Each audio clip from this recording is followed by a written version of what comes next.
தமிழ்நாடு சமூக நீதி முற்போக்கு கூட்டணியின் முதல் எம்பி வேட்பாளர் என்று தன்னை குறிப்பிட்டுள்ள பிரவீன் சக்கரவர்த்தி இந்த பதிவை வெளியிட்டுள்ளார். அண்மை தகவலாக பார்த்து வருகிறோம். சிபிஎம் பெயரையும் குறிப்பிட்டு காங்கிரஸ் வேட்பாளர் பிரவீன் சக்கரவர்த்தி பதிவிட்டதற்கு சிபிஎம் கடும் எதிர்ப்பு தெரிவித்துள்ளது. தாவேக ஆட்சியமைக்க மார்க்சிஸ்ட் கம்யூனிஸ்ட் கட்சி எதன் அடிப்படையில் ஆதரவு தெரிவித்துள்ளோம் என்று தெளிவுபடுத்தியுள்ளது என சிபிஎம் தரப்பிலிருந்து தெரிவிக்கப்பட்டுள்ளது. தாவேக ஆட்சி அமைக்க மார்க்சிஸ்ட் கம்யூனிஸ்ட் கட்சி எதன் அடிப்படையில் ஆதரவு தெரிவித்துள்ளோம் என்று தெளிவுபடுத்தியுள்ளது என்று சிபிஎம் தரப்பிலிருந்து தெரிவிக்கப்பட்டுள்ளது. கூட்டணி அமைப்பது குறித்தோ இந்த வேட்பாளருக்கு ஆதரவு கேட்டோ யாரும் எங்களை அணுகவோ ஆலோசிக்கவோ இல்லை என்றும் சிபிஎம் தரப்பிலிருந்து தெரிவிக்கப்பட்டுள்ளது. தகவல்களோடு இணைகிறார் எமது செய்தியாளர் ஜெயலானி. வணக்கம் ஜெயலானி, இது குறித்த விரிவான தகவல். வணக்கம்.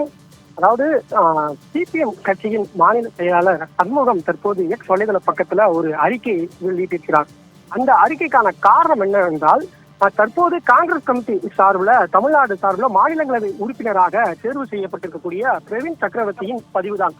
குறிப்பாக இன்று காலை பிரவீன் சக்கரவர்த்தி வெளியிட்டிருந்த அந்த பதிவுல தமிழ்நாடு சமூக நீதி முற்போக்கு கூட்டணி என்ற ஒரு கூட்டணி சார்பில் முதல் எம்பி வேட்பாளராக நான் தேர்வு செய்யப்படுவது பெருமையாக இருப்பதாக அவர் சுட்டிக்காட்டியிருந்தார்.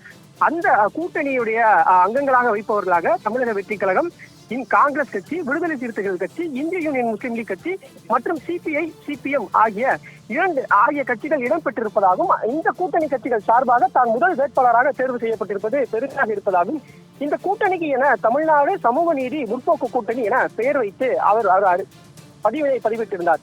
இந்த பதிவுக்கு கண்டனம் தெரிவிக்கும் விதமாக தற்போது சிபிஎம்மின் மாநில செயலாளர் சண்முகம் அவர்கள் ஒரு பதிவிட்டிருக்கிறார். அதில் புதிய கூட்டணியின் சார்பில் தான் மாநிலங்களவை வேட்பாளராக நிறுத்தப்பட்டிருப்பதாகவும், அதில் சிபிஎம் பெயரையும் குறிப்பிட்டிருப்பது தவறானது. கூட்டணி அமைப்பது குறித்தோ இந்த வேட்பாளருக்கு ஆதரவு கேட்டோ யாரும் எங்களை அணுகவோ ஆலோசிக்கவோ இல்லை. தமிழக வெற்றி கழகத்தின் ஆட்சி அமைக்க மார்க்சிஸ்ட் கம்யூனிஸ்ட் கட்சி எதன் அடிப்படையில ஆதரவு தெரிவித்துள்ளோம் என்பது ஏற்கனவே தெளிவாக கூறப்பட்டுள்ளது. பிரவீன் சக்கரவர்த்தி அவர்களின் இந்த பதிவு என்பது அதிக பிரசங்கித்தனம் என்பதாக அவர் சுட்டிக்காட்டி இந்த கண்டனத்தை தெரிவித்திருக்கிறார். குறிப்பாக தமிழக வெற்றி கழகம் ஆட்சி அமைக்க வேண்டும் என்பதாக சிபிஎம், சிபிஐ உள்ளிட்ட இடதுசாரி கட்சிகள் வெளியிலிருந்து ஆதரவு அளிப்பதாகத்தான் தெரிவித்திருந்தார்கள். ஜெயலானி, தங்களுடைய விரிவான தகவலுக்கு நன்றி.